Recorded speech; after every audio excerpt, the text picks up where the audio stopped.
Bismillahirrahmanirrahim. Assalamualaikum warahmatullahi wabarakatuh.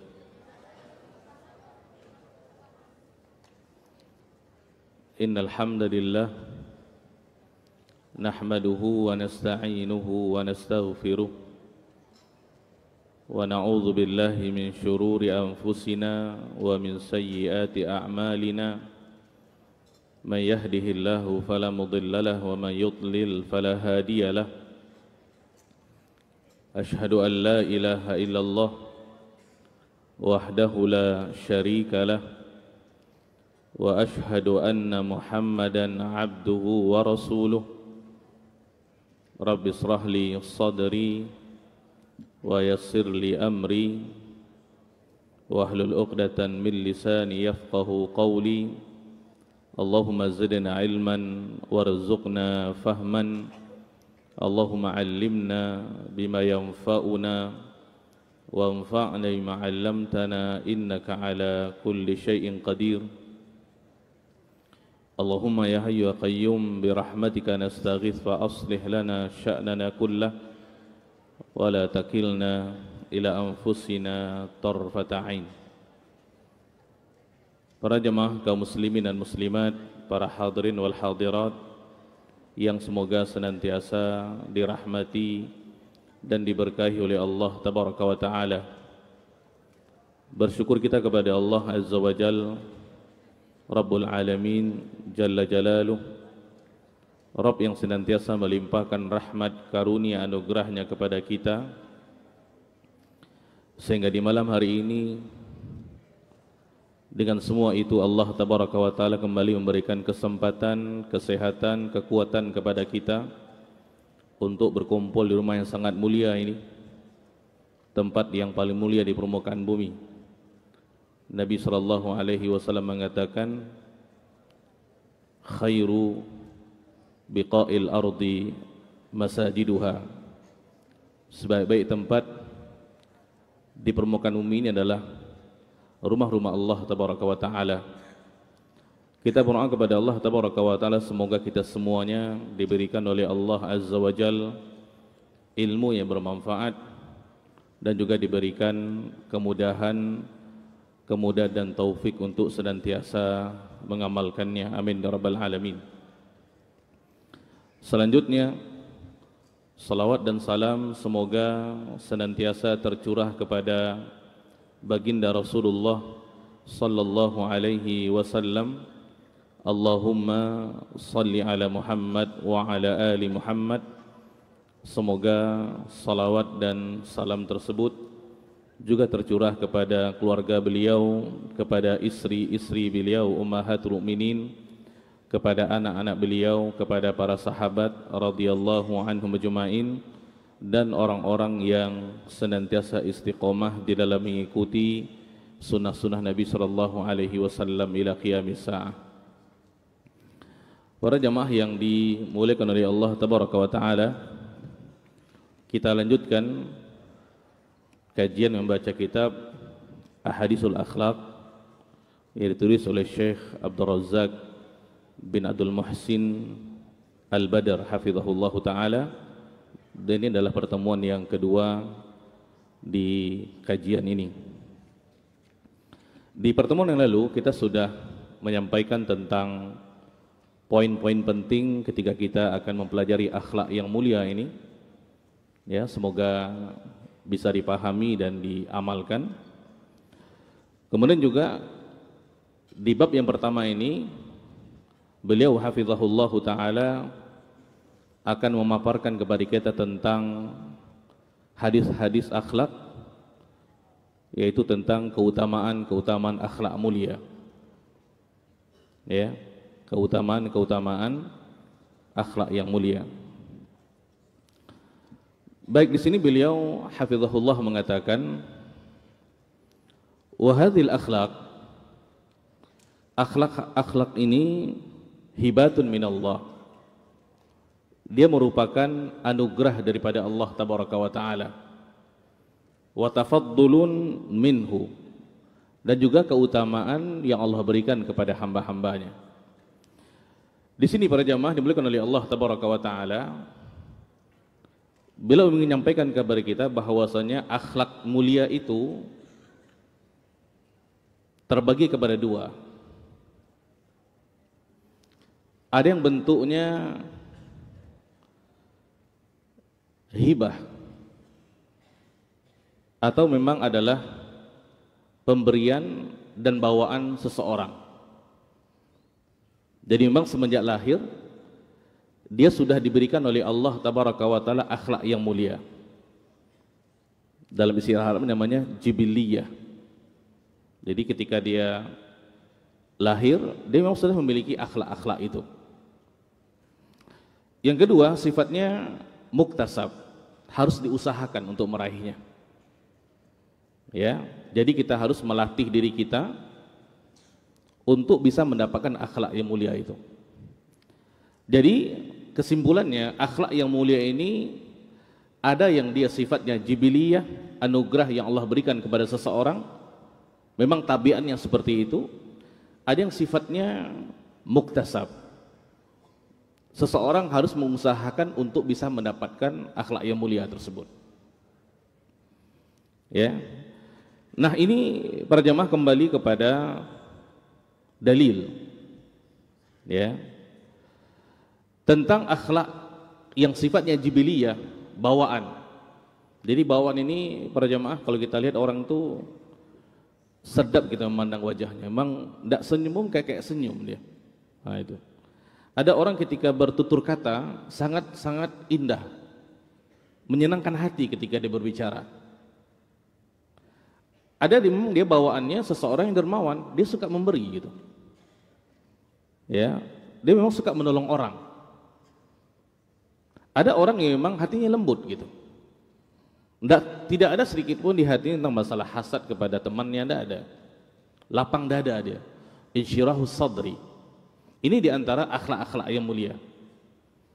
Nah, diantara dalil bahwasanya akhlak itu ada yang jibiliyah dan ada yang muktasab, bawaan dan ada yang diusahakan.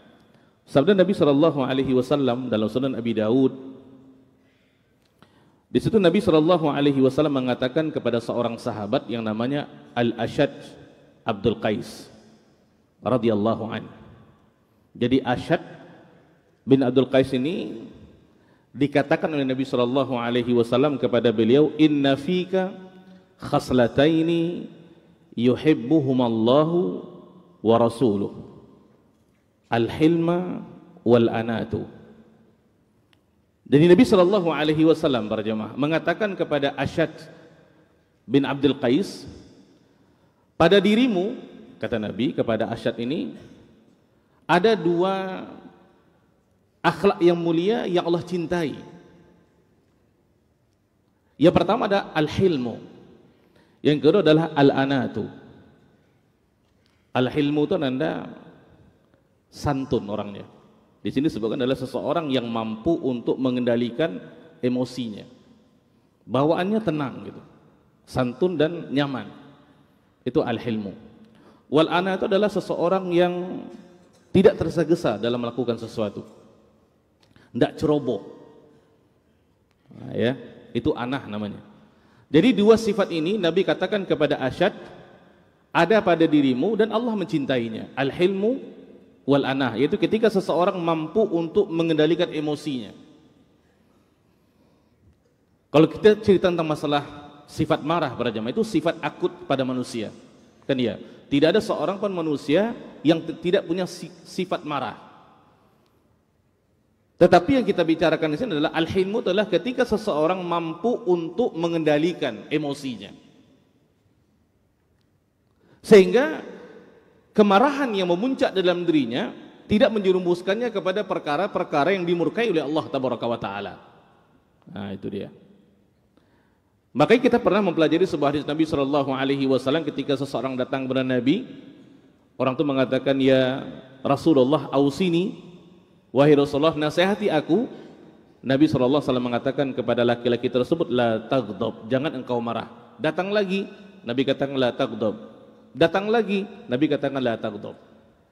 Kenapa para jemaah? Karena kemarahan adalah salah satu di antara perkara yang dapat menyerumuskan seseorang ke dalam kerumukan Allah Tabaraka wa Ta'ala. Berapa banyak di antara kita para jemaah, karena hanya masalah tidak mampu untuk mengendalikan kemarahan, sehingga dia berkelahi dengan temannya, tidak bertegur sapa, bahkan sebab dia membunuh saudaranya, hanya karena tidak mampu untuk mengendalikan kemarahannya. Jadi bukan tidak boleh marah, itu mustahil, tetapi adalah ketika seseorang mampu untuk mengendalikannya. Itu dikatakan oleh hadis Nabi sallallahu alaihi wasallam, laisa asyadidu bisur'ati, bukanlah orang yang kuat itu orang yang kuat bergulat. Innamasyadid, orang yang kuat itu adalah orang yang yamliku nafsahu indal ghadab, seseorang yang mampu untuk mengendalikan jiwanya ketika dia marah. Dan kalau kita perhatikan para jemaah, sebab kita marah itu kebanyakan adalah karena perkara-perkara duniawi yang sepele sebenarnya. Tapi ketika agama dihina, nabi dihina, kadang-kadang tidak rasa marah di hati kita. Ini terbalik. Ya, dan kita sudah terangkan sebelumnya tentang mana kemarahan-kemarahan yang diperbolehkan dan mana yang tidak gitu. Ya. Nah, ini yang pertama. Kemudian wal ana, tidak ceroboh, tidak tergesa-gesa. Ya. Nah, setelah Nabi mengatakan kepada Asyad dua sifat tersebut, kemudian beliau mengatakan, qala ya Rasulullah, wahai Rasulullah, atakhalluquhuma am au jabalani Allahu alaihima. Ini dua sifat ini, akhlak yang mulia ini, aku yang usahakan atau Allah yang beri kepadaku? Lihat para jemaah. Asyad bertanya kepada Nabi sallallahu alaihi wasallam, atakhalluquhuma, apakah dua sifat ini, akhlak yang mulia ini yang ada padaku, aku usahakan, au jabalani Allahu alaihima, atau Allah yang memberikannya kepadaku? Pertanyaan pertama itu adalah muktasab, akhlak yang bisa diusahakan dengan kita berlatih. Yang kedua, ini jibiliyah, bawaan, tabiat yang seperti itu. Maka Nabi SAW mengatakan, bal jabalakallahu alaihima. Ini dua sifat yang Allah beri kepadamu.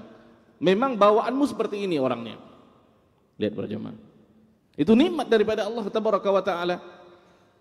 Dan Allah memilih hamba-hambanya sesuai kehendak Allah Tabaraka wa Ta'ala. Jadi dua sifat yang ada pada Asyad ini, yaitu sifat al-hilm, mampu mengendalikan kemarahan, kemudian wal ana, tidak tergesa-gesa, ini merupakan pemberian daripada Allah. Ini hibah namanya, ini bawaan. Maka Asyad mengatakan, alhamdulillahilladzi jabalani Allahu ala khaslataini. Maka Asyad mengatakan, segala puji bagi Allah Tabaraka wa Ta'ala yang telah memberikan kepadaku dua sifat ini. Lihat para jemaah, beliau radhiyallahu anhu tidak sombong dia. Kalau kita mungkin, lihat kan saya kan, dipilih Allah kan. Asyad enggak gitu. Kenapa? Ini dua sifat pemberian Allah Tabaraka wa Ta'ala ya para jemaah. Sesuatu yang tidak perlu kita banggakan. Yang perlu kita lakukan adalah menjaganya, agar tabiat itu tetap ada pada kita. Ya. Nah, ini menunjukkan, hadis ini menunjukkan kepada kita bahwasanya akhlak itu terbagi dua dia. Ada yang sifatnya jibiliyah, bawaan, ada yang sifatnya muktasabah. Dia adalah sesuatu yang harus diusahakan dengan kita berlatih. Kalau kita orangnya jenisnya temperamental, berjamaah, sedikit marah kan ada seperti itu. Maka kita harus berusaha untuk memanagenya, mengaturnya, mengendalikannya. Di dalam Islam ada tip-tipsnya untuk kita bisa mengendalikan kemarahan kita. Di antaranya kita berwudu, kan ya? Karena kemarahan itu daripada syaitan. Ini ada di santri kalau ada masalah-masalah dengan temannya, jangan langsung marah gitu, ambil wudu. Karena kalau kita berhadapan langsung, maka akan terjadi perkelahian tuh, duel satu lawan satu. Yang parahnya, yang dia lawan adalah saudaranya sendiri. Temannya sama makan, temannya sama tidur, temannya sama belajar, tidak ada gunanya gitu. Karena bukan itulah orang yang kuat ukurnya dalam syariat. Yang kuat itu apa? Dia mampu mengendalikan dirinya ketika emosi memuncak. Itu baru kuat tuh. Kadang-kadang kita para jamaah untuk mengendalikannya bergetar badan kita. Sebab kalau kita perturutkan, ini lisan keluar caci maki, mungkin kebun binatang keluar nih di lisan kita ini, ke kawan kita. Maka berwudu karena kemarahan daripada syaitan. Seorang suami mungkin ketika di rumah dalam keadaan marah dia, tidak usah diperturutkan. Kalau diperturutkan para jamaah, hal-hal negatif terjadi. Berapa banyak terjadi perceraian di rumah tangga itu karena seorang suami tidak bisa mengendalikan kemarahan ketika dia berhadapan dengan istrinya. Berwudu. Kalau kita dalam keadaan berdiri, bawa duduk. Begitu sunnahnya. Kalau kita dalam keadaan duduk masih juga marah, bawa berbaring. Ya, ini diantara tips-tips untuk kita bisa mengendalikan kemarahan kita. Kalau kita perturutkan para jemaah, itu berbahaya. Ya, akan terjadi perkara-perkara yang negatif dengan hal-hal seperti itu. Nah, kalau kita jenis orang seperti itu, kita tahu berusaha untuk melatih diri kita mampu untuk mengendalikannya. Bagaimana caranya? Ya, kita harus berusaha gitu. Nah, kalau kita melatih diri kita, insya Allah kita akan mendapatkan akhlak yang mulia itu. Allah akan berikan kepada kita kemudahan para jemaah. Ya, baik para jemaah diberkahi oleh Allah Tabaraka wa Taala. Di dalam kitab Makarimul Akhlak, Syekh Al-Utsaimin rahimahullah beliau mengatakan, "Kama yakunul khuluq tabi'ah, fa innahu yakunu kasaban." Jadi akhlak itu sebagaimana dia adalah tabi'ah bawaan, dia juga kasaban, bisa diusahakan. Ya, bima'na maksudnya adalah annal insan, seseorang kama kana matbu'an 'alal khuluq al-hasan al-jamil, sebagaimana seseorang memang sudah diberikan oleh Allah Tabaraka wa Taala akhlak yang mulia, fa innahu yumkin ayatakhallaq bil akhlaqil hasanah min tariq al-kasb al-muru'ah al-murunah. Dia bisa juga meraihnya dengan cara melatih, mengusahakannya. Nah, ini tergantung kepada kita para jemaah. Kalau kita ingin, maka kita harus melatih diri kita untuk melakukan ataupun membiasakan diri kita dengan akhlak-akhlak yang mulia ini. Maka kalau kita perhatikan dalam dunia pendidikan para jemaah, maka anak-anak itu harus kita ajarkan dengan akhlak-akhlak yang mulia. Sehingga mereka nanti ketika dewasa terbiasa dengan akhlak-akhlak yang mulia tersebut. Karena pendidikan di usia dini itu sangat penting untuk meletakkan pondasi-pondasi dan membentuk karakter jiwa mereka. Sehingga mereka akan terbiasa dengan hal-hal seperti itu. Ya. Baik para jemaah yang dimuliakan oleh Allah Tabaraka wa Taala. Jadi di sini kalau dia sifatnya adalah jibiliyah, maka kita patut bersyukur kepada Allah Tabaraka wa Taala para jemaah. Diberikan oleh Allah Tabaraka wa Taala akhlak-akhlak yang mulia tersebut. Ketika kita marah, kita mampu mengendalikannya. Kita adalah orang yang mudah senyum kepada saudara kita. Kita adalah orang yang suka membantu kepada saudara-saudara kita. Kita adalah orang yang jujur dengan perbuatan dan perkataan kita. Ini di antara akhlak-akhlak yang mulia. Maka kita perlu bersyukur kepada Allah Tabaraka wa Taala seperti yang dilakukan oleh Asyad tadi. Beliau mengatakan alhamdulillahilladzi jabalani, yang telah memberikan aku akhlak yang mulia ini para jemaah. Dan rasa syukur tersebut salah satunya adalah dengan kita mengamalkannya, dengan kita mempraktekkannya, ya, sehingga tampak di dalam keseharian kita para jemaah. Ya. Baik, kemudian juga di sini beliau menyebutkan beberapa doa.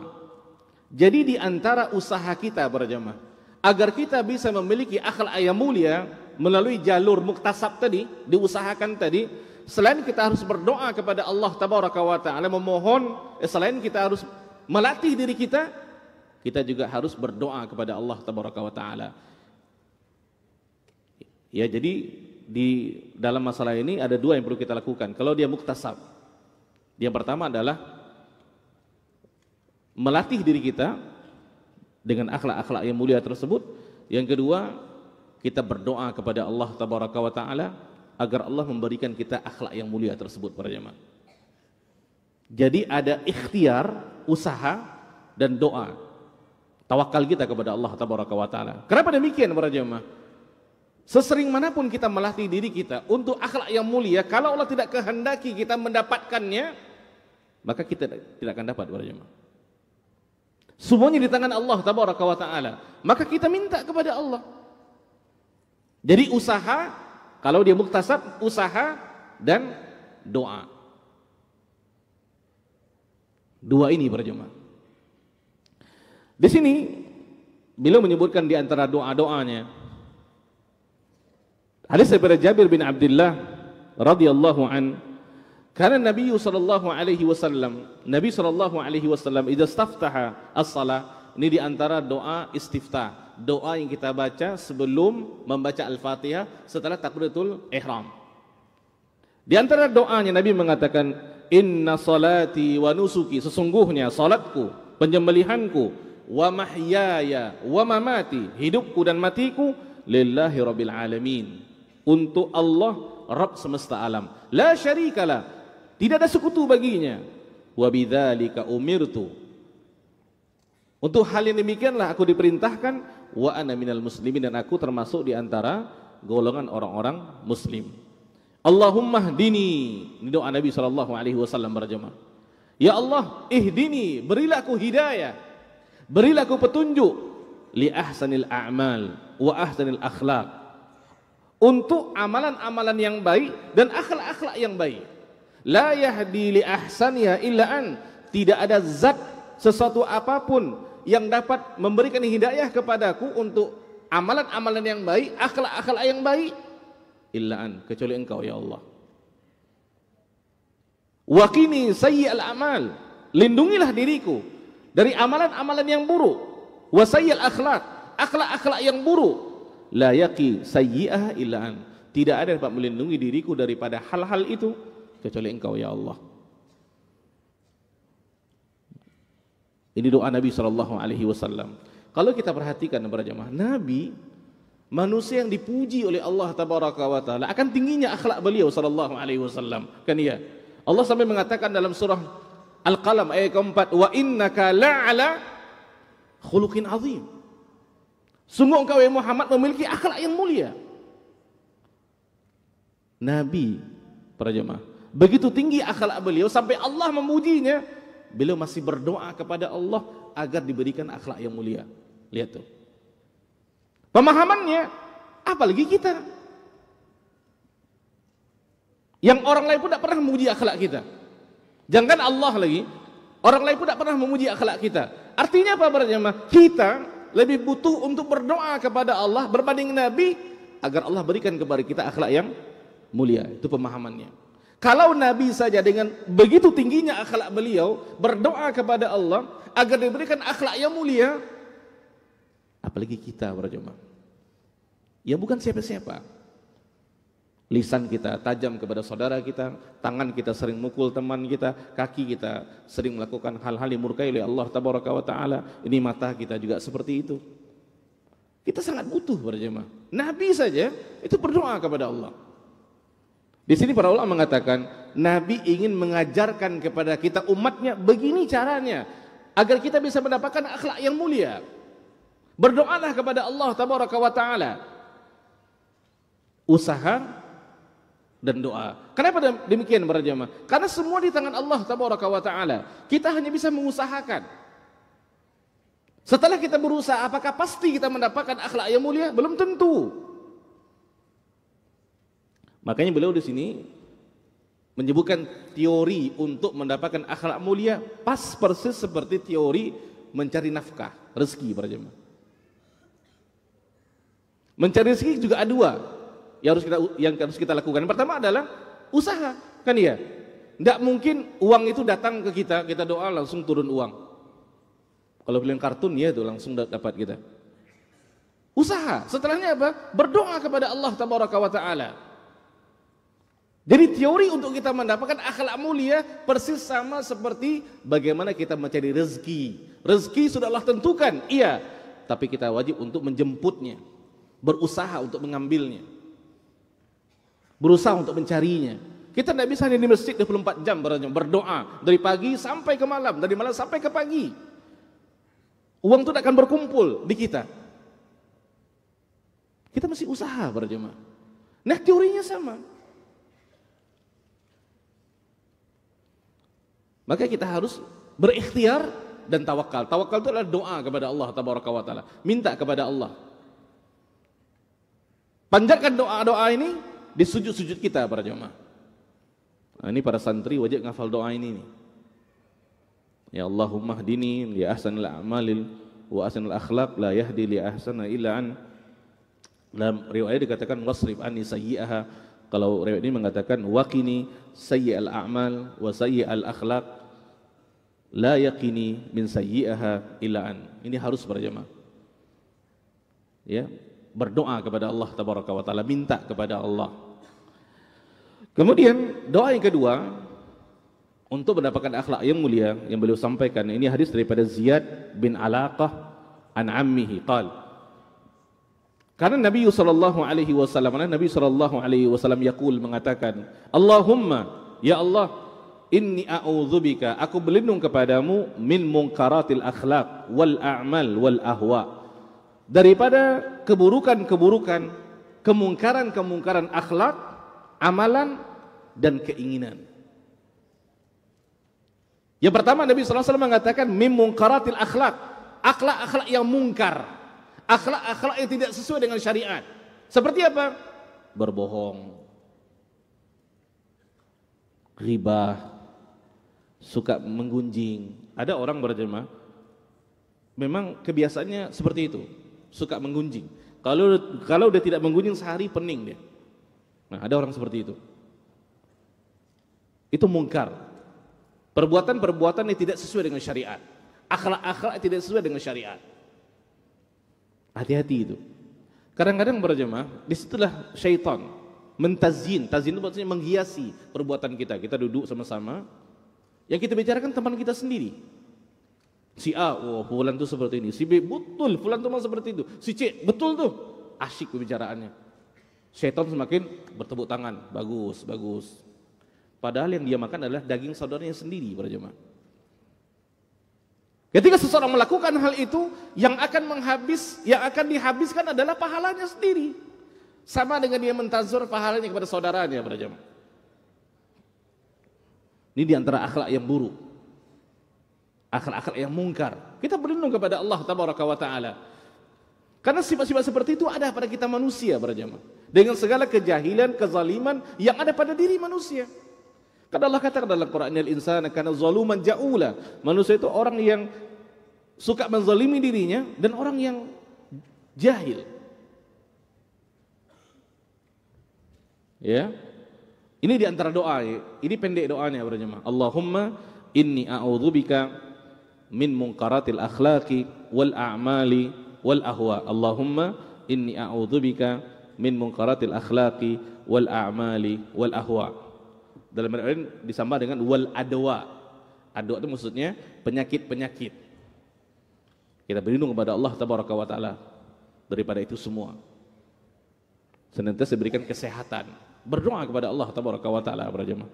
Dan satu rumus, para jemaah, agar doa kita sangat mungkin untuk dijabahkan oleh Allah tabaraka wa taala, selain daripada kita harus memilih waktu-waktu yang dijabahkan doa, seperti di antara azan dengan iqamah, kemudian di sepertiga malam, di waktu-waktu sujud kita, juga kita harus memahami apa yang kita baca. Ini harus, para jemaah. Karena kalau seandainya kita tidak tahu dengan apa yang kita baca, minimal artinya. Kalau kita tidak tahu, maka dikatakan hati kita hati yang ghafil, lahin, lalai. Bagaimanapun kita minta kepada Allah, kita tidak tahu apa yang kita minta, para jemaah. Kan iya? Mustahil Allah akan kabulkan. Oleh karena ketika kita berdoa, minimal kita paham ini maknanya apa, artinya apa, saya minta apa sekarang nih. Sehingga lisan kita menyebutnya, hati kita memahaminya. Itulah hadir rasa khusyuk di dalam berdoa, para jemaah. Tapi kalau kita hanya berdoa formalitas saja, kita tidak tahu apa itu maksud yang kita minta kepada Allah tabaraka wa taala, bagaimana mungkin Allah akan kabulkan doa kita para jemaah? Karena hati kita lahin, ghafil. Nah, di sini kita harus menghurai masalah ini para jemaah. Minimal kita tahu artinya. Oh, ini artinya ini. Jadi kita semakin mantap untuk berdoa dan yakin Allah akan ijabahkan. Yang terpenting di kita adalah berdoa. Keyakinan itu muncul ketika kita memahami yang kita minta kepada Allah Tabaraka wa Ta'ala. Dan semua kita memiliki hajat-hajat yang berbeda-beda para jemaah. Si A ini keperluannya, si B ini kebutuhannya, si C ini hajatnya kepada Allah Tabaraka wa Ta'ala. Dan kita minta sesuai dengan apa yang kita inginkan. Bagaimana mungkin Allah akan ijabahkan doa kita kalau seandainya kita tidak paham apa yang kita minta kepada Allah. Ya, nah ini harus kita pelajari para jemaah. Kemudian doa yang ketiga, ini daripada Abdullah bin Mas'ud radhiyallahu an, pendek doanya. Nabi SAW mengatakan, Allahumma ahsanta khalqi fa ahsin khuluqi. Allahumma ahsanta khalqi fa ahsin khuluqi. Ini doa para jemaah banyak beredar di masyarakat. Ini doa ketika melihat cermin. Nah, kan ya dikatakan kalau kita bercermin supaya wajah kita mungkin tampan, enak dilihat, baca doa ini. Para jemaah, doa itu tidak bisa merubah fisik kita. Itu logika itu. Karena banyak orang katakan, masuk akal enggak kan gitu kata orang zaman sekarang nih. Kalau kita berdoa para jemaah, enggak akan langsung wajah kita berubah jadi tampan. Masuk akal enggak tuh kalau kita bercermin, kita baca doa ini langsung berubah? Enggak para jemaah.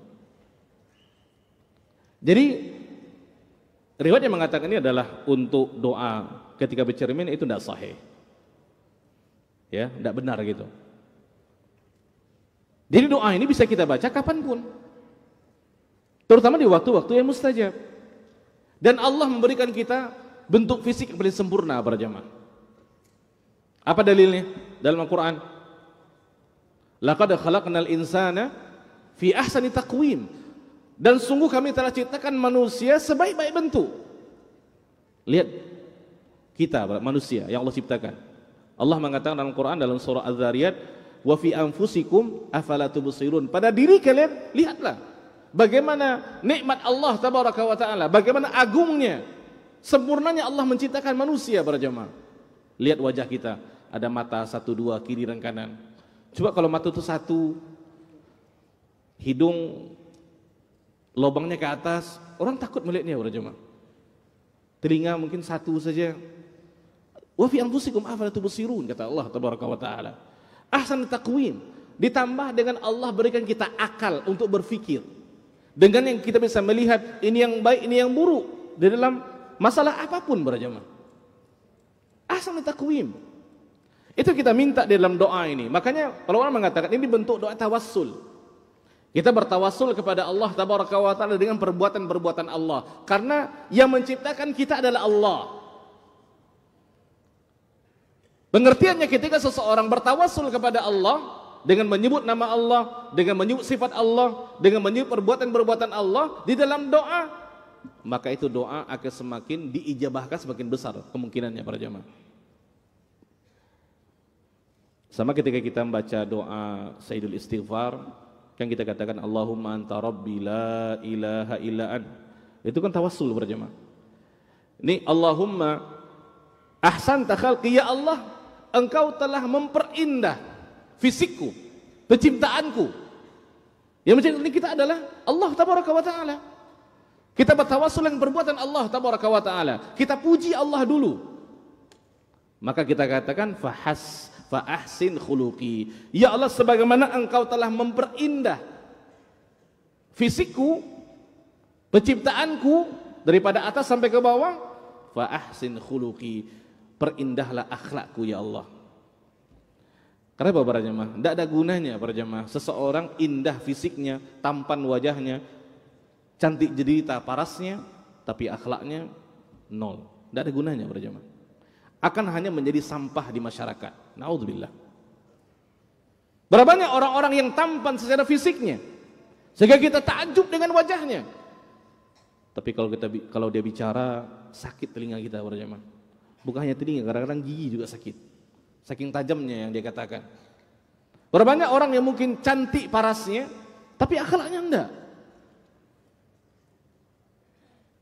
Jadi kita minta kepada Allah Tabaraka wa Ta'ala, sebagaimana Allah mempercantik fisik kita, ya Allah juga percantik akhlakku ya Allah. Karena indahnya akhlak, ketika seseorang memiliki akhlak yang mulia, itu lebih baik berbanding fisik para jemaah. Nanti kita sebutkan hadisnya itu. Makanya Islam tidak pernah menilai seseorang daripada penampilan, kan ya? Bahkan itu bukan menjadi barometer baik atau buruknya seseorang, bukan daripada luaran, zahir seseorang, enggak para jemaah. Karena Nabi SAW mengatakan, innallaha la yanzuru ila suwarikum. Allah tidak lihat kepada bentuk-bentuk kalian. Yang Allah lihat itu apa? Ini hati. Tidak ada gunanya diberikan fisik yang sempurna oleh Allah Tabaraka wa Ta'ala, indah dilihat, tapi tidak taat kepada Allah. Ya, maka dalam surah Al-Munafiqun dikatakan, termasuk di antara ciri-ciri Al-Munafiq itu, kadang-kadang kita takjub dengan bentuk tubuhnya. Tu'jibuka ajsamuhum, gagah gitu ya, berwibawa gitu. Kadang kita takjub dengan orang kafir juga seperti itu. Tapi tidak ada gunanya ketika seseorang tidak beriman kepada Allah dan Rasulnya. Terutama di judul kajian kita, kalau seseorang tidak berakhlak mulia, ya, meresahkan masyarakat. Orang takut bertemu dengan dia karena akhlaknya yang buruk. Karena dia memiliki lisan yang fahish. Fahish itu adalah lisan yang keji. Kalau bicara itu pasti kebun binatang yang keluar dari mulutnya. Tidak ada yang lain. Nah, ini harus hati-hati berjemaah. Ya, dengan hal seperti ini. Baik, kita azan dulu, setelah kita lanjutkan. Ya, wallahu a'lam wa a'lam bissawab.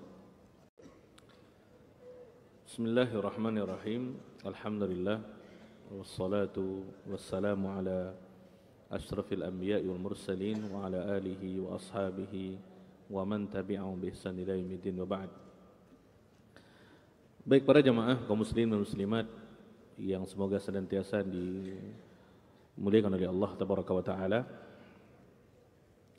Di sini salah seorang tabi'in yang mulia namanya Tawus bin Kaisan, ya. Beliau daripada Yaman, keturunan Persia. Beliau mengatakan, inna hadhil akhlaq, sesungguhnya akhlak-akhlak ini, manaihu yamnahu Allahu azza wa jal may yasha'u min ibadihi. Sesungguhnya akhlak-akhlak ini adalah anugerah daripada Allah Tabaraka wa Ta'ala kepada hamba-hambanya yang Allah kehendaki.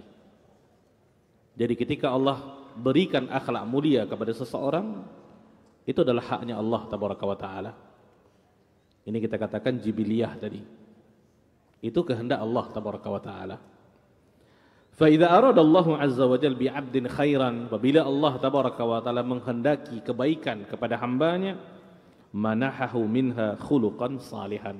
Allah akan anugerahkan kepada hamba tersebut akhlak yang saleh, akhlak yang mulia. Berarti para jemaah, ketika seseorang diberikan oleh Allah Tabaraka wa Ta'ala akhlak yang mulia, maka ini adalah tanda-tanda Allah inginkan kebaikan untuknya. Ya, berarti Allah ingin kebaikan daripada hamba ini. Maka dia harus senantiasa berusaha untuk mempraktekkannya, membiasakannya. Ya, karena ini pemberian daripada Allah Tabaraka wa Ta'ala, mensyukurinya. Bentuk syukurnya adalah dengan berusaha selalu berakhlak mulia, karena dia adalah pemberian daripada Allah Tabaraka wa Ta'ala. Juga beliau katakan perkataan daripada Abdullah bin Mas'ud radhiyallahu an, sahabat Nabi sallallahu alaihi wasallam. Beliau radhiyallahu mengatakan, "Innallaha ta'ala, sesungguhnya Allah Tabaraka wa Ta'ala qasama bainakum akhlaqakum kama qasama bainakum arzaqakum." Sesungguhnya Allah Tabaraka wa Ta'ala membagi-bagikan di antara kalian akhlak-akhlak kalian. Ini ada yang diberikan akhlak mulia, ada yang tidak. Ada akhlak mulia yang seperti ini, ada yang tidak seperti ini, ada yang seperti ini, beda-beda gitu. Dan kita bisa melihat realita di teman-teman kita gitu. Kama qasama bainakum arzaqakum, sama persis sebagaimana Allah membagi-bagikan kepada kalian rezeki-rezeki kalian. Ada orang diberikan rezeki Allah berlebih, sehingga dia menjadi orang yang berlimpah secara materi. Ada yang tidak seperti itu para jemaah. Itu anugerah daripada Allah tabaraka wa taala. Nah, tentang masalah akhlak sama teorinya dengan masalah rezeki yang kita sampaikan tadi. Oleh karena sini beliau mengatakan, walihada kama annahu matlub fi bab iktisabi rizqi amran la budda minha. Nah, sebagaimana dalam masalah rezeki kita harus melakukan dua hal kata beliau. Yang pertama adalah al-luju' ila Allah fi taysirihi, memohon kepada Allah agar kita diberikan pertolongan untuk bisa mendapatkan akhlak yang mulia tadi. Ini apa para jemaah? Ini doa tadi. Al-luju' ila Allah, berdoa kepada Allah, minta pertolongan kepada Allah agar kita diberikan akhlak yang mulia. Di sini agar Allah memberikan kita rezeki. Yang kedua, as-sa'yu fi talabi rizqi min wujuh al-masyru'ah al-mubahah. Kita juga harus berusaha. Selain kita berdoa kepada Allah tabaraka wa taala, kita juga harus berusaha untuk mendapatkan rezeki melalui pintu-pintu yang dibolehkan secara syariat. Ya. Nah, kita berusaha, kita jemput. Nah, kalau bab rezeki seperti itu, maka dalam bab akhlak juga sama para jemaah. Kita harus berdoa kepada Allah tabaraka wa taala dan kita juga harus berusaha. Usaha itu kita wujudkan dalam bentuk apa? Melatih diri kita untuk bisa mendapatkan akhlak yang mulia tadi. Dan kita mengetahui kelemahan-kelemahan diri kita para jemaah. Oleh karenanya, sebuah hal yang bijaksana dikatakan orang yang cerdas ketika seseorang sibuk dengan aibnya. Dia sibuk dengan kekurangan dirinya sendiri. Dia tidak pernah sibuk dengan aib orang lain, para jemaah. Yang dia perhatikan adalah bagaimana dia bisa memperbaiki dirinya. Salah satu caranya adalah dengan menuntut ilmu ini, para jemaah. Kita akan menuntut ilmu ini untuk diri kita dulu. Bagaimana kita memperbaiki diri kita, muamalah kita dengan Allah tabaraka wa taala dan muamalah kita dengan sesama. Muamalah dengan Allah tabaraka wa taala dalam grup ibadah itu adalah akhlak yang paling mulia. Kan pernah kita sampaikan para jemaah, akhlak itu bukan sebatas bagaimana interaksi kita dengan sesama, juga interaksi kita dengan Allah, bahkan itu akhlak yang paling mulia. Coba perhatikan di santri. Ya. Ini juga harus kita perhatikan. Walaupun orang kafir mungkin dia memiliki kebaikan-kebaikan, tetapi ketika dia tidak beriman kepada Allah, dia adalah orang yang paling buruk di permukaan bumi ini di hadapan Allah tabaraka wa taala. Jadi perbaiki gitu. Ya, salah satu cara kita untuk bisa meraih akhlak yang mulia dengan menuntut ilmu para jemaah. Sehingga kita tahu, oh ini keutamaannya, oh begini caranya. Kan Nabi sallallahu alaihi wasallam kata dalam hadis Sahih Bukhari dari Abu Hurairah, Nabi sallallahu alaihi wasallam mengatakan, "Mayuridillahu bi khairan yufaqihu fid din", para jemaah. Barang siapa yang Allah inginkan kebaikan kepada seseorang, Allah akan pahamkan dia dengan agama. Termasuk di antara materi-materi agama adalah ini akhlak. Ya, akhlak para jemaah. Dan seharusnya di antara ilmu yang kita miliki dengan akhlak itu selaras. Itu rumusnya sebenarnya para jemaah. Maksudnya apa? Semakin tinggi ilmu agama kita, semakin banyak Al-Quran yang kita hafal, semakin banyak hadis yang kita hafal, semakin paham kita dengan agama, seharusnya juga semakin baik akhlak kita. Kan sebagian mengatakan, oh itu sudah lama ngaji tapi kok akhlaknya seperti itu. Karena seperti itu para jemaah. Dan kita berlindung kepada Allah tabaraka wa taala daripada ilmu tidak bermanfaat. Karena akhlak itu adalah ilmu yang harus kita amalkan sebenarnya.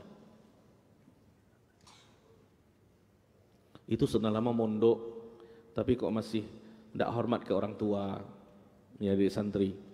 Kalau ngomong sama orang tua suaranya keras, tinggi. Sedangkan Allah memerintahkan untuk merendahkan suara, merendahkan diri kita di hadapan orang tua. Wakhfid lahum janaha dzulli, kata Allah tabaraka wa taala. Siapapun kita kalau di hadapan orang tua kita anaknya. Kan itu yang kita pelajari para jemaah. Allah yang menyebutkan dalam surah Al-Isra itu. Ini adik-adik santri. Begitu kita diajarkan.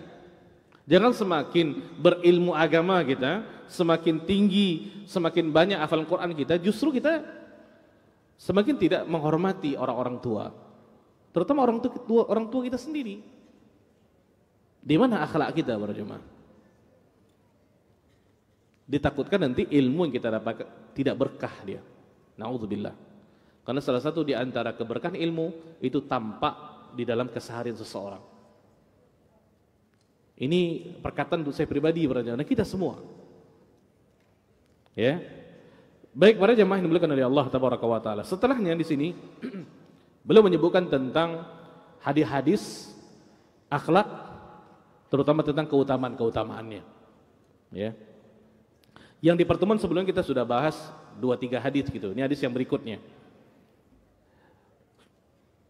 Hadis daripada Abu Hurairah, ya, radhiyallahu an, yang nama beliau adalah Abdurrahman bin Sakhr Ad-Dausi.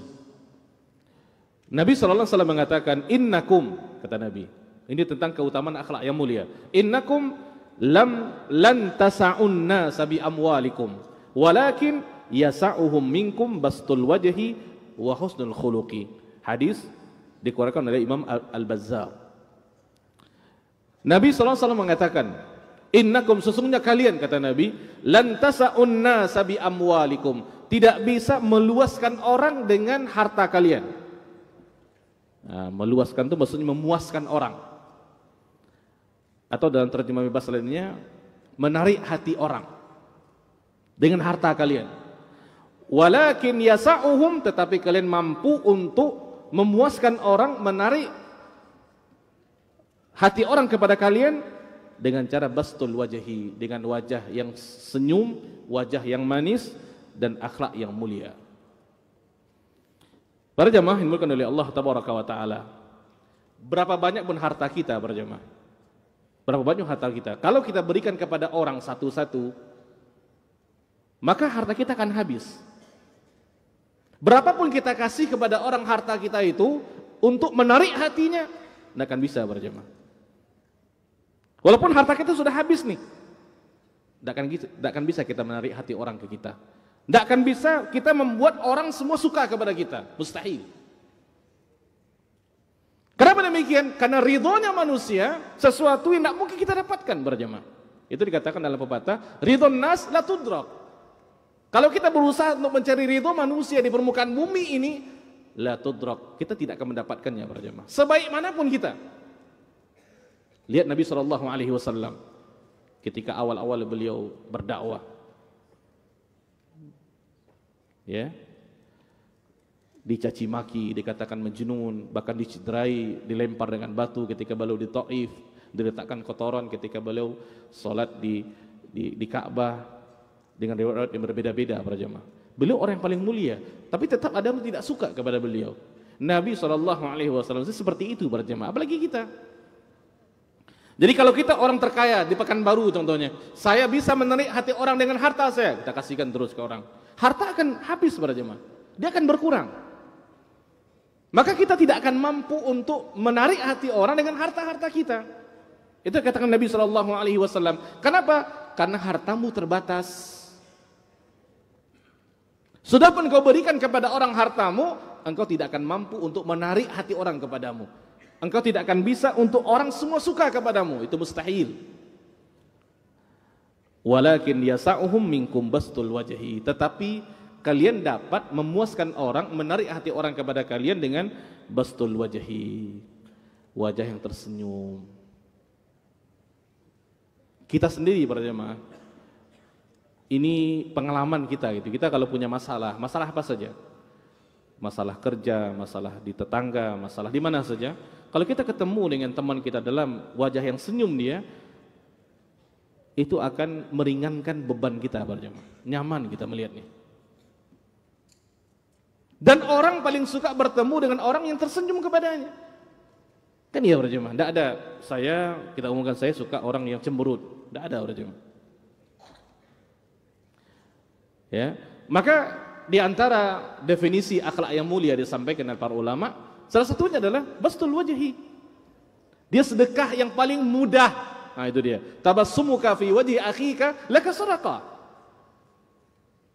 Senyummu di wajah saudaramu itu sedekah. Kalau kita tidak memiliki uang untuk bersedekah para jemaah, ilmu untuk disedekahkan, ini wajah. Kita semua diberikan wajah para jemaah. Dan senyum itu penuh keikhlasan gitu. Itu akan menguraikan banyak masalah para jemaah. Belum kita berbicara lagi, kalau sudah senyum, selesai itu. Nyaman kita. Maka kita suka berteman dengan orang yang seperti itu. Kenapa? Karena hati orang tertarik dengannya, para jemaah. Enak, nyaman. Ketika bertemu itu sudah banyak beban-beban yang hilang dalam diri kita. Ketika kita bertemu dengan teman seperti itu. Itu kata Nabi SAW, la tahqiranna minal ma'rufi syai'a. Janganlah engkau menghina kebaikan sedikit pun. Walau antalqa akhauka biwajhin talqin, walaupun sebatas engkau bertemu dengan temanmu dalam keadaan wajah yang tersenyum. Jangan remehkan itu para jemaah. Ada orang mengatakan, ah masa iya? Nabi yang mengatakan seperti itu. Dan semua kita punya modal senyuman itu para jemaah. Nah kalau kita jenis orang tidak seperti itu, apa kita lakukan? Melatih diri kita. Tapi senyumnya bukan nyengir, itu beda. Nah. Senyum betul senyum, kadang-kadang iya senyumlah. Bastul wajhi. Maka orang akan tertarik para jemaah. Tertarik juga memuaskan hati orang. Walaupun kita tidak kasih uang ke dia, tapi ketika kita berikan senyuman kepada dia, itu selesai dah. Dan kita tidak boleh meremehkannya. Ya. Wa husnul khuluqi, ini akhlak yang mulia. Ya. Dan akhlak mulia itu juga termasuk dakwah kita kepada masyarakat para jemaah. Kan banyak nih Pak, Bu, tuduhan-tuduhan kepada dakwah salaf ini, mengatakan mungkin orangnya keras, orangnya kasar, orangnya seperti ini. Kita akui ada oknum-oknum seperti itu. Tetapi kita ingin juga memperlihatkan akhlak yang mulia itu seperti ini dia. Kita mempelajarinya. Harus kita nampakkan kepada masyarakat tentang ramahnya, sopan santunnya, senyumannya, sehingga orang tertarik dengan dakwah yang mulia ini para jemaah. Karena sebagian kadang-kadang hanya mendengar-dengar saja, isyarat-isyarat gitu saja, tapi tidak tahu hakikatnya, tidak tabayun dulu. Atau mungkin juga ada oknum yang seperti itu. Padahal Islam mengajarkan itu akhlak yang mulia, para jemaah. Bahkan salah satu di antara tujuan Nabi SAW itu adalah untuk memperbaiki akhlak manusia. Selain daripada masalah tauhid, mengajak manusia untuk beribadah semata-mata kepada Allah. Juga diantaranya adalah bagaimana memperbaiki akhlak manusia, terutama di Jazirah Arab ketika itu. Yang mereka pakai adalah hukum jahiliyah, hukum rimba. Yang kuat semakin kuat, yang kuat memakan yang lemah. Seharusnya yang memiliki akhlak mulia itu adalah kita para jemaah. Orang-orang diberikan hidayah sunnah oleh Allah Tabaraka wa Ta'ala. Sehingga masyarakat tertarik jadinya. Oh begini. Tidak seperti yang dibicarakan, tidak seperti yang dituduhkan. Itu Nabi SAW katakan. Jadi dengan akhlak yang mulia, termasuk diantara adalah senyuman, kalian akan bisa memuaskan orang. Kalian akan bisa menarik hati orang kepada kalian. Kalau harta tidak akan bisa.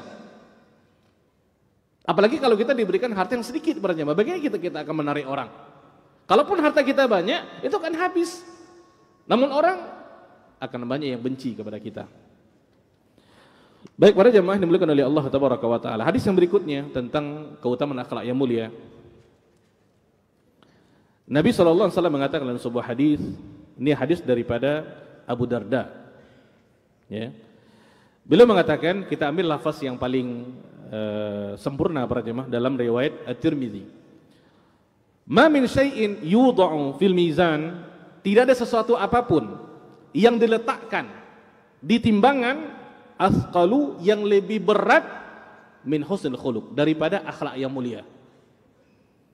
Jadi nanti para jemaah di hari kiamat akan ada timbangan. Gunanya adalah untuk menimbang amalan-amalan manusia.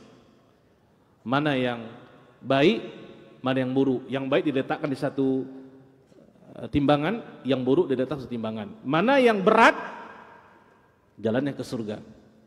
Kalau seandainya kebaikannya berat, maka jalannya ke surga semakin mudah para jemaah. Kalau timbangan keburukannya yang berat, itu jalannya ke neraka. Naudzubillah. Nah, di antara perkara yang dapat memberatkan timbangan kebaikan kita para jemaah adalah husnul khuluq, akhlak yang mulia. Sangat banyak pengertian akhlak yang mulia yang sudah pernah kita sampaikan. Di antaranya adalah yang pertama batrun nada, ya, atau bazlun nada, suka menolong, memberikan kebaikan kepada orang. Ini akhlak mulia para jemaah. Membantu, menolong. Kalau kita punya kelebihan di ilmu, tolong, di harta, memberikan pertolongan, kebaikan-kebaikan, sehingga orang gembira dan memasukkan kegembiraan kepada hati saudara kita. Itu amalan yang paling dicintai oleh Allah para jemaah. Kalau ada orang kesusahan kita tolong, dia gembira, kita pahala besar para jemaah. Itu akhlak mulia. Yang kedua, kaful adza, tidak mengganggu. Kalau kita tidak mampu menolong, memberikan kebaikan, jangan ganggu orang. Kaful adza. Islam indah para jemaah. Lihat nih, keindahan Islam. Sedangkan ketika teman kita ada tidur nih, tidur di masjid, kemudian kita baca Quran, kita tidak boleh mengeraskan suara bacaan Quran kita para jemaah. Kenapa? Mengganggu saudara kita yang tidur. Begitu indahnya Islam. Kalau kita lihat, kenapa mesti dikatakan baca Quran mengganggu orang yang tidur? Begitulah Islam, tidak ingin memberikan gangguan kepada saudaranya. Sebegitunya para jemaah, indahnya agama ini. Maka kalau ada orang-orang yang menuduhkan tentang keganasan, kesadaran Islam, itu mereka tidak tahu Islam, Pak. Sedangkan kepada tetangga pun kita tidak boleh mengeraskan suara kita. Ketika ada orang tidur kita tidak boleh mengeraskan suara kita baca Quran. Apalagi gangguan-gangguan yang lebih besar daripada itu. Maka Nabi SAW mengatakan, Al-muslimu man salim al-muslimuna min lisani wa yadihi. Muslim sejati itu adalah seorang muslim yang tidak pernah mengganggu orang lain dengan lisannya dan juga perbuatannya. Tidak pernah para jemaah. Itu muslim sejati itu. Nah, sadarkah kita para jemaah, ketika kita melakukan akhlak yang mulia, menolong, membantu, memberikan senyuman kepada saudara kita, apa saja kita mampu, akhlak-akhlak yang mulia, itu secara tidak langsung kita sudah memberatkan timbangan kebaikan kita. Ya. Di sini beliau mengatakan, wa inna sahiba husnil khuluq, sesungguhnya seseorang yang memiliki akhlak mulia, la yablughu bihi, dia derajatnya sampai darajat sahibis shaum was shalah, sama seperti orang yang banyak salat, banyak puasa. Kalau kita jenis orang yang jarang puasa, puasa Ramadan wajib, ini maksud puasa sunat, jarang puasa Senin Kamis, jarang puasa Ayyamul Bid, jangan cerita tentang masalah puasa Nabi Daud, sehari puasa sarinda. Kalau kita jarang seperti itu para jemaah, maka kita bisa ya sama derajatnya seperti orang yang banyak puasa kalau kita membiasakan diri kita dengan akhlak yang mulia. Lihat tuh. Kalau kita seorang yang jarang sholat sunat, rawatib jarang, sholat sunat duha jarang, tahajud jangan ceritalah, mungkin sekali sebulan. Kalau jarang, dengan akhlak mulia yang kita lakukan para jemaah, kita sampai ke derajat itu. Derajat orang yang banyak sholat itu. Tentu kalau kita mengkombinasikan di antara keduanya, akhlak yang mulia dengan banyak puasa, banyak sholat, lebih baik lagi. Jadi jangan remehkan senyuman kepada saudara kita. Itu akhlak yang mulia, yang bisa menempatkan derajat orang seperti itu sama seperti orang yang sering sholat dan sering puasa. Ada dua di sini para jemaah. Yang pertama, memberatkan timbangan kebaikannya. Maksudnya apa? Memudahkan jalannya ke surga. Para jemaah oleh Allah Tabaraka wa Ta'ala, nanti kita di hari kiamat dipanggil oleh Allah dengan nama-nama kita di dunia. Semua orang dikumpulkan di padang mahsyar. Tidak memakai sehelai apapun di tubuh kita, tidak memakai sandal, tidak memakai sehelai apapun di tubuh kita para jemaah. Umat daripada Adam sampai Muhammad sallallahu alaihi wasallam dikumpulkan di padang mahsyar yang namanya Yaumul Mahsyar. Yaumul Hasyar. Dan kita dipanggil sesuai dengan nama kita. Ketika itulah amalan kita ditimbang oleh Allah Tabaraka wa Ta'ala para jemaah. Itu dikatakan dalam hadis Aisyah ketika Nabi mengatakan hadis ini, wahai ya Rasulullah, apakah salah seorang di antara mereka tidak melihat kepada aurat yang lain? Kita kan kalau di dunia para jemaah, realitanya kalau ada orang di sini yang tidak pakai baju, tidak pakai celana, jalan di sini orang gila, itu kita ini kan. Aisyah mengatakan, apakah orang tidak melihat? ya Rasulullah, dengan auratnya. Nabi mengatakan innal amra fi dzalika asyad. Atau kama qala Nabi sallallahu alaihi wasallam. Sesungguhnya urusan ketika itu sangat dahsyat. Saking dahsyatnya, tidak ada keinginan untuk melihat aurat saudaranya, tidak ada para jemaah. Saking dahsyatnya ketika itu. Karena matahari sesuai dengan amalan seseorang.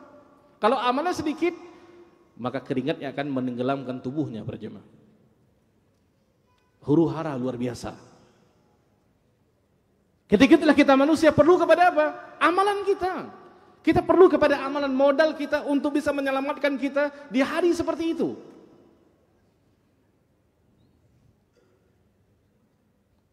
Itu semua akan dibangkitkan dari kuburnya para jemaah. Dikatakan dalam sebuah hadis, seperti semut keluar daripada sarangnya atau pergi ke sarangnya. Seperti itu adalah orang keluar daripada kuburnya. Ketika malaikat meniup sangkakala. Semuanya berkumpul para jemaah dan kita akan saling bertemu. Maka dikatakan dalam ayat dalam surah An-Nazi'at, juga dalam surah Abasa, seorang ayah lari daripada anaknya, anak lari daripada ibunya, kan itu. Ya, bertemu, tapi tidak sempat lagi mau kita minta tolong kepada ayah kita, dia soleh, tidak bisa lagi. Anak kita soleh, tidak bisa lagi. Kenapa? Hari itu nafsi-nafsi, sendiri-sendiri. Kita akan bertemu dengan anak kita, para jemaah. Kita akan bertemu dengan istri kita. Kita akan bertemu dengan suami kita, tetangga kita. Tapi tidak sempat lagi tanya, apa kabarnya? Oh, tidak sempat lagi. Semua orang berlari, pokoknya huru-hara. Kita butuh kepada amalan. Salah satu di antara amalan adalah ini akhlak yang mulia, Pak. Yang paling tinggi adalah bagaimana kita bisa berakhlak kepada Allah. Perbaiki muamalah kita dengan Allah Tabaraka wa Ta'ala. Ini akhlak yang paling mulia. Begitu beribadah kepada Allah. Akhlak kita kepada Nabi sallallahu alaihi wasallam, kemudian akhlak kita kepada sesama. Itu semua yang akan menyelamatkan kita para jemaah. Baru kita akan terasa, oh seperti ini pentingnya ternyata. Ketika kita orang kafir ketika melihat azab Allah Tabaraka wa Ta'ala, mereka menyesal. Kenapa dulu tidak mendengar? Kenapa dulu? Kita temukan banyak ayat dalam Al-Quran tentang masalah itu para jemaah. Penyesalan-penyesalan yang muncul tapi tidak ada gunanya. Karena ketika itu adalah yaumul hisab, hari penghisapan amalan. Bukan hari untuk kita beramal. Beramal nih di sini, di dunia. Maka ketika kita berakhlak mulia para jemaah, apa saja ingat itu adalah ibadah dan yang diperlukan adalah keikhlasan. Ini penting nih, Pak. Ketika kita berikan senyuman kepada saudara kita, ikhlas karena Allah Tabaraka wa Ta'ala. Jangan ketika kita senyum, saudara kita tidak senyum, kalau kita menggerutu, ini orang udah senyum kok gitu juga wajahnya. Itu tidak ikhlas sama itu. Tidak dapat tuh, Pak. Karena akhlak yang mulia itu adalah ibadah perlu kepada syaratnya. Dia adalah keikhlasan kepada Allah Tabaraka wa Ta'ala. Kita berakhlak mulia kepada saudara kita lillahi ta'ala, semata-mata karena Allah, bukan karena balasan. Karena akhlak mulia itu bukan jual beli, Pak. Yang kita jual senyuman, dia harus membelinya juga dengan senyuman. Enggak. Sebab kalau kita masih menggerutu, kalau kita masih mengatakan ini orang sudah dibantu juga, enggak juga terima kasih, syukron pun enggak. Nah itu enggak ikhlas tuh, Pak. Enggak dapat kita itu. Enggak akan memberatkan timbangan amalan kita. Kenapa? Enggak ada ikhlasnya, percuma. Jadi betul-betul dari hati. Yang kita lakukan adalah berakhlak mulia. Orang bagaimana kepada kita? Terserah.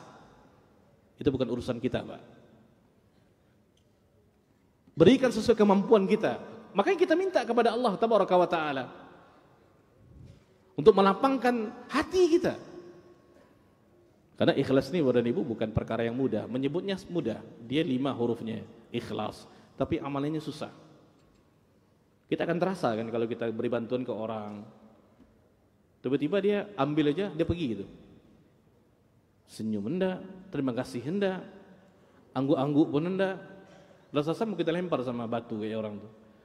Tapi kalau seperti itu muncul para jemaah, itu tidak ikhlas. Maka kita harus juga ini mendidik jiwa kita untuk mencapai keikhlasan tersebut. Ya. Baik para jemaah mukallaf Allah Tabaraka wa Ta'ala, mungkin sampai di sini untuk materi kita. ada beberapa hadis tadi tentang masalah keutamaan akhlak yang mulia ini yang beliau sampaikan. Ya, sebelum kita masuk ke bab yang berikutnya, kita jawab dulu pertanyaan-pertanyaan yang ada.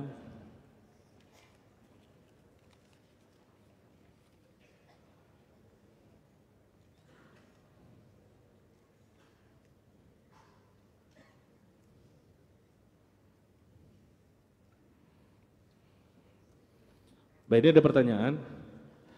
Assalamualaikum warahmatullahi wabarakatuh. Ustadz, ana mau mendapat tips jika kita sedang emosi, tetapi kita telah berwudu dan berbaring, tetapi kita tetap masih emosi. Wah, ini susah nih. Tadi udah ikuti tips-tipsnya, tapi masih marah. Kita harus melakukan apa, Ustadz? Ya. Tadi dalam kajian sepintas kita sudah sebutkan para jemaah tentang tips-tips untuk kita bisa mengendalikan emosi kita. Di antaranya berwudu, karena memang kemarahan daripada syaitan. Kemudian kita duduk, kemudian kita berbaring, masih berbaring terlentang. Kalau masih juga kita tidak mampu untuk mengendalikan kemarahan. Nah, kalau masih juga, ya kita berusaha untuk meredamnya. Atau kita buat tidur gitu, supaya tidak nampak gitu. Ini yang perlu kita latih para jemaah. Ini berarti memang emosinya sudah luar biasa nih.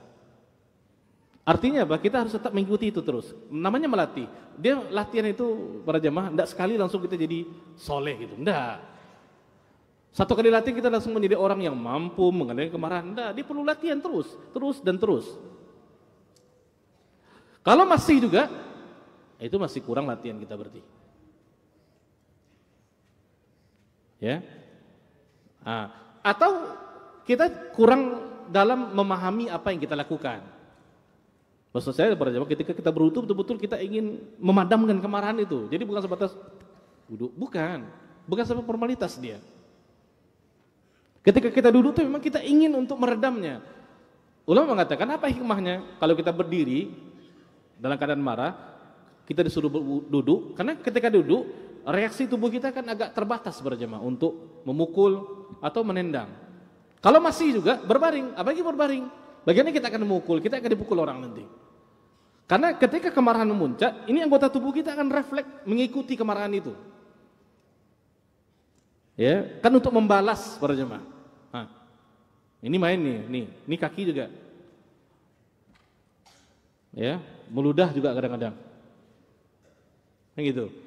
Jadi kalau kita masih juga dalam keadaan berbaring itu kita masih dalam keadaan marah, berarti kita masih harus lagi meningkatkan latihan-latihan para jemaah.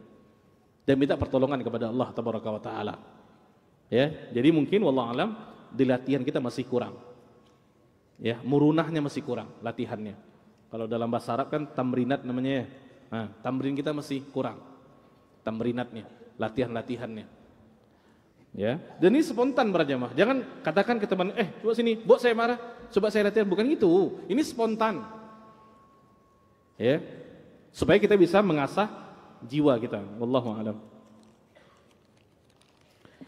Ini di santri-santri karena mungkin masih di usia-usia perkembangan gitu ya. Itu hal yang banyak terjadi ya, masalah-masalah seperti ini. Emosi-emosi seperti ini. Nah, maka kita harus menghindarinya gitu. Enggak usahlah. Kalau mau berduel pun jangan sama teman. Ya, yang lain lah. Ya, sekarang kita menuntut ilmu gitu.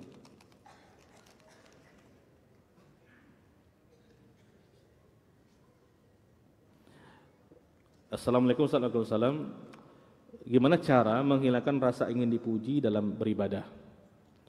Para jemaah dimuliakan oleh Allah Tabaraka wa Ta'ala, ingin dipuji itu sifat manusia. Itu sifat manusia, Pak. Tidak ada orang yang tidak ingin dipuji. Sampai orang gila pun dia mau dipuji dan dia tahu dihina. Cuma dalam Islam kita sudah diberikan cara-cara agar kita bisa menghindari pujian-pujian tadi. Salah satunya adalah dengan kita berusaha untuk menyembunyikan amalan-amalan kita. Terutama amalan-amalan yang bisa kita sembunyikan. Kan dalam Islam, Pak, ada amalan-amalan yang tidak bisa disembunyikan. Seperti sholat berjamaah. Tidak mungkin kita sholat berjamaah di bawah meja ini kita sembunyikan, tidak mungkin. Itu syiar namanya. Tapi amalan-amalan yang bisa itu dianjurkan para jemaah, seperti sholat sunat. Makanya kita dianjurkan sholat sunat di rumah. rawatibnya. Salah satu hikmahnya adalah agar kita bisa terhindar dari pujian-pujian orang. Kalau di masjid kan ramai, ustadz ada, ini ada, tapi bukan santri ya. Jangan santri pula sholat pula di asrama, nanti setelah kajian marah musyrifnya. Dalam dunia pendidikan tidak ada masalah. Ini yang lebih dianjurkan gitu. Makanya dalam hadis dikatakan oleh Nabi Shallallahu Alaihi Wasallam, sholat seseorang yang paling afdol selain maktubah adalah di rumahnya. Banyak hikmahnya Pak. Memasukkan rahmat ke rumah. Anak-anak yang kecil mempelajari sholat daripada ayahnya sholat. Kan keteladanan, pendidikan keteladanan lebih utama Pak. Kita tidak perlu suruh anak sholat kalau dia melihat orang tuanya sholat. Dan juga bisa menghindari pujian-pujian tadi. Dan kita para jamaah harus memiliki khabi'ah, dikatakan oleh para ulama salaf. Khabi'ah itu adalah amalan-amalan yang tersembunyi, yang kita andalkan. Karena hakikatnya semakin kita sembunyikan amalan tersebut, maka semakin dia berkualitas. Nah, punya enggak kita itu? Kalau kita mempelajari, membaca biografi para ulama salaf para jamaah, bahkan istrinya pun tidak tahu. Dan tahu pun setelah dia meninggal. Ternyata dia melakukan hal-hal ini luar biasa gitu. Lihat para jemaah, semakin ingin menyembunyikan amalannya. Nah, ini salah satunya gitu. Kita menghindar daripada hal-hal seperti itu. Karena memang ini hati susah para jemaah. Ya. Wallahu a'lam. Assalamualaikum warahmatullahi wabarakatuh. Bagaimana cara menghilangkan pikiran masalah yang sudah lewat, yang susah dilupakan karena mengganggu pada saat menghafal. Di dalam kitab Al-Wasail Al-Mufidah lil Hayatil As-Sa'idah, ya, yaitu yang kita baca rutin di radio berjamaah setiap Selasa siang. Di situ beliau menyebutkan ada tips-tips untuk kita mendapatkan kebahagiaan. Salah satunya adalah berkonsentrasi untuk melakukan pekerjaan di hari itu. Fokus kita gitu. Jadi apa yang kita kerjakan di hari itu, kita fokus ke situ. Fokus maksudnya apa? Konsentrasi. Jangan dihantui oleh hari-hari yang lalu. Trauma. Apa yang kita lakukan sekarang? Konsentrasi di situ. Fokus gitu. Jangan dihantui. Makanya hari-hari kita harus berisi dengan hal-hal yang bermanfaat. Kita kalau hari-hari kita berjamaah tidak diisi oleh hal-hal yang bermanfaat, maka dia akan diisi dengan hal-hal yang tidak bermanfaat. Apalagi di usia-usia muda seperti ini. Kalau banyak waktu-waktu kita yang kosong, yang kita tidak melakukan apapun, maka disitulah nanti jiwa kita akan tersibukkan dengan hal-hal yang negatif. Berapa banyak orang-orang yang lari kepada perkara-perkara dimurkai oleh Allah Tabaraka wa Ta'ala di usia muda para jemaah, karena tidak ada kegiatan yang positif. Jadinya apa? Balapan di jalanan. Jadinya apa? Pelarian ke narkoba dan semisalnya. Larinya kemana? Hal-hal seperti itu. Kenapa? Karena tidak ada perbuatan-perbuatan ataupun aktivitas-aktivitas yang positif. Makanya kalau kita ingin fokus, kalau kita menghilangkan itu, fokus di hari itu kita. Kan Nabi SAW mengatakan, ihris ala ma yanfa'uka wasta'in billah. Bersemangat. Karena menghafal itu kebaikan untuk kita para jemaah. Di waktu sekarang ini Anda bisa menghafal itu. Karena hafalan kuat. Kalau sudah di usia tua menghafal, susah. Tapi di usia muda, itulah waktu kita menghafal. Lengket dia. Maka fokus di situ. Nanti kalian ya yang santri ini akan menyesal nanti kalau sudah seumur-umur seperti kita, saya dan seterusnya gitu. Sudah 40-an, sudah punya keluarga. Kadang-kadang yang mengulang hafalan yang ada pun tidak sempat para jemaah.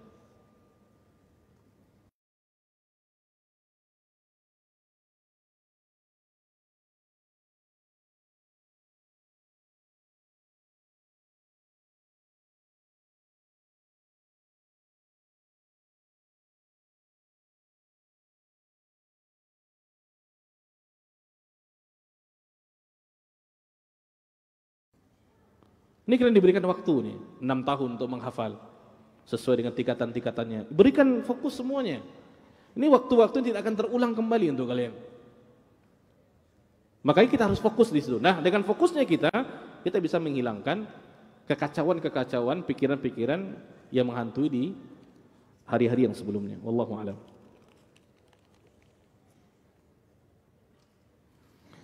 Assalamualaikum Ustaz, waalaikumsalam. Bagaimana cara menghilangkan rasa ingin ghibah?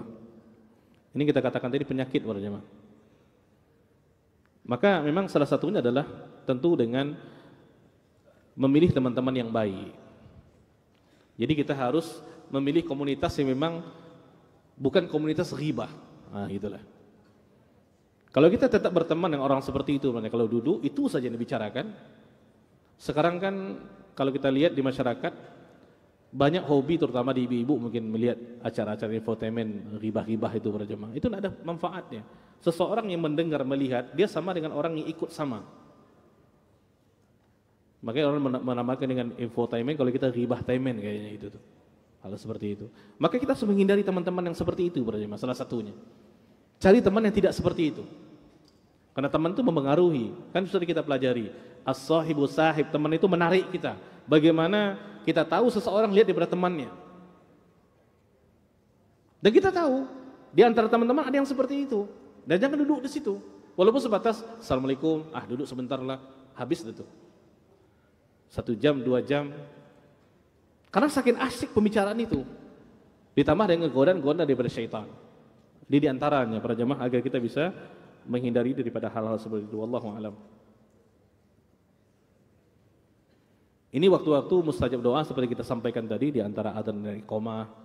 Ya, kemudian di sepertiga malam Allah tabaraka wa taala turun daripada langit.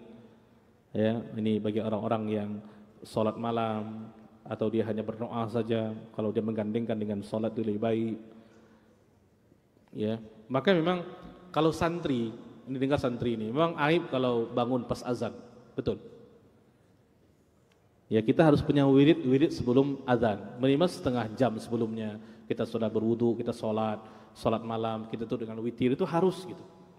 Kalau santri bangun pas azan itu aib. Ya, itu di waktu saya dulu seperti itu tahun 90-an. Sekarang mungkin seperti itu juga. Karena kalau santri, kalau kita belajar agama bangunnya pas azan, gimana kita mau memberikan keteladanan kepada orang? Harus punya wirid gitu. Ya, sesuatu yang kita baca, membiasakan diri kita untuk hal-hal seperti itu. Bangun. Kalau sekarang azan subuh itu jam 4.45 ya. Nah, jam 4 itu kita sudah bangun. Jam setengah 4 sudah bangun, kita mandi. Kemudian kita datang ke masjid. Itu dengan hati. Kalau tidak dengan hati, kucing-kucingan dengan musrib nanti. Nampak musrib, ustadz soleh. Nggak nampak muslim dan ustadz, nggak jadi soleh, toleh jadinya. Itu. Dia dengan hati, ini dari hati. Kalau dari hati nanti mudah dia. Tapi kalau nggak dari hati beban dia jadinya. Apalagi nanti kalau liburan di rumah, kalau masih dibangun orang tuanya sholat subuh, udah usahlah mondok, malu kita.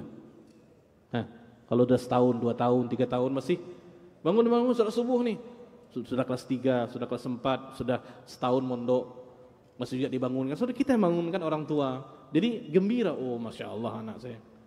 Nah, kan memberikan kebahagiaan kepada orang itu adalah ibadah, apalagi orang tua kita. Ya, wallahu a'lam.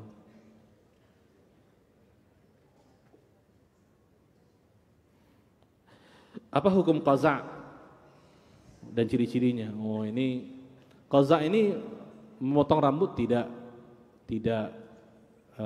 tidak menyeluruh gitu. Ya, jadi qaza itu tipis di sini, kemudian tebal di atas. Tebal itu kadang-kadang memang tidak dipotong sama sekali para jemaah. Itu memang kalau kita perhatikan tren masa kini. Kalau tidak qaza itu kayaknya tidak ikut tren gitu. Itu sesuatu yang dilarang oleh Nabi sallallahu alaihi wasallam. Ya, tentu larangan Nabi sallallahu alaihi wasallam bertingkat-tingkat dia. Dan kita berusaha untuk meninggalkan larangan Nabi para jemaah, termasuk di antaranya qaza ini. Jadi kalau kita potong rambut, potong semuanya. Memang ini akan tipis dia, tidak akan sama dia. Tapi semuanya dipotong gitu. Jangan ditinggalin, ya, kayak konde di atas jadinya, gitu kan? Ini tipis, kadang-kadang dicukur betul-betul gitu. Kalau kita lihat mana kiblatnya, oh itu pemain bola itu, Ustaz. Pemain bola jadikan idola. Kita ngafal Quran gitu. Ya, masa idola kita tuh Nabi Shallallahu Alaihi Wasallam berjemaah. Bukanlah berarti kita harus meniru rambutnya Nabi panjang, bukan. Kan ada sunnah-sunnah dianjurkan. Tapi qaza itu dilarang oleh Nabi sallallahu alaihi wasallam. Salah satunya menyerupai orang kufar. orang-orang kafir. Kita harus bangga dengan agama kita. Kalau kalian yang kecil-kecil santri ini tidak bangga dengan agama, siapa lagi gitu? Ini penerus estafet untuk dakwah ini. Kalau kita tidak bangga dengan Islam, dengan kopiah putih kita, dengan jubah kita, kalau kita malu makanya di bis nanti malu, Ustaz. Kenapa? Nanti dibilang orang minta sedekah. Tidak usahlah malu. Memang inilah identitas Islam. Ya. Dan jangan ikutkan tren-tren yang sekarang itu. Kita cukup dengan agama kita. Nabi larang, kita tinggalkan. Kita berusaha untuk itu. Baik, mungkin ini untuk kajian kita pada malam hari ini. Mudah-mudahan, ini ada lagi.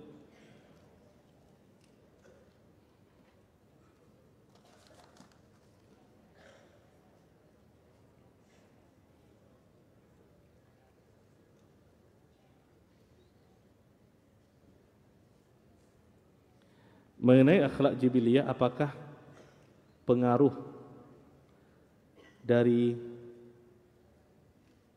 suku? Apa itu?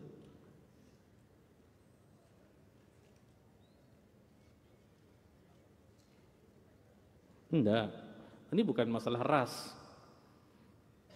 Maksudnya jibiliyah itu memang tergantung pada sukunya. Kalau dia minta maaf mungkin Jawa seperti ini, enggak, ini enggak ada kaitannya. Saya tidak pernah nyebut itu tadi, masalah ras-ras itu. Ya, jibiliyah itu memang Allah beri itu. Allah tidak akan lihat, oh ini orang Minang kasih, orang Jawa tidak usah, orang Batak, enggak, kita bicara itu tadi. Semua Islam gitu. Ya, ini memecah belah umat susah lah. Enggak, itu dia, tidak ada kaitannya. Wallahu a'lam. Ini sudah kita terangkan dari Qazak tadi. Ya.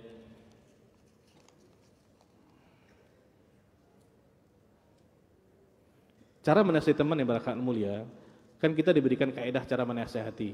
Yang pertama, hindari keramaian. Jadi kalau ada teman yang berakhlak buruk, ambil tangannya, bukan ajak duel, nasihati dia empat mata. Lihat orang kiri kanan, ada enggak? Nasihati dia. Ini salah. Jadi kalau kita berteman itu, kita harus siap untuk menasehati, juga kita harus siap dinasehati. Nah itu dia. Jangan asik kita menasehati saja. Tapi ketika dikritik, dinasehati, kita malah marah. Itu tidak betul tuh. Itu tandanya kita cinta kepada dia, sayang karena Allah. Nah, ya jangan salah artikan masalah cinta itu. Sayang karena Allah nih. Jadi kita sayang kepada dia karena Allah sayang kepadanya. Karena ada kebaikan-kebaikan yang ada padanya. Dia hafal Quran, dia sering salat berjamaah, dia melakukan ketaatan kepada Allah. Karena Allah suka kepada orang seperti itu. Dan kita juga sayang kepadanya. Nah ketika kita melihat teman-teman kita ada yang melakukan akhlak-akhlak tidak baik, kewajiban kita untuk menasehatinya. Menasehati itu adalah empat mata. Dan kalau ada pun setelah kita menasehati, simpan itu, dirahasiakan. Karena itu aib. Kita tidak boleh ceritakan kepada orang, tadi saya cerita nasihati fulan nih, ini. Itu tidak boleh. Itu aib. Aib teman itu harus ditutup. Ditutup itu bukan didiamkan, enggak. Kita berusaha untuk memperbaiki dia. Kita panggil dia. Tidak usah orang tahu. Cukup kita, dia dan Allah yang tahu. Ingat pada kata Imam Syafi'i rahimahullah, menasihati itu harus finfiradi. Karena menasihati seseorang di depan khalayak ramai, itu nau'u minat taubihi. Itu merupakan bentuk pelecehan kepadanya. Kita pun tidak mungkin, tidak mau dinasihati di forum ini para jemaah. Tersebut fulan. Kan tidak mungkin seperti itu. Baik, begini demikian. Yang baik daripada Allah tabaraka wa ta'ala, yang tidak baik daripada kelemahan diri saya sendiri. Aku lumma tasma'un, subhanakallahumma wa bihamdika, asyhadu an la ilaha illa anta, astaghfiruka wa atubu ilaik. Wassalamualaikum warahmatullahi wabarakatuh.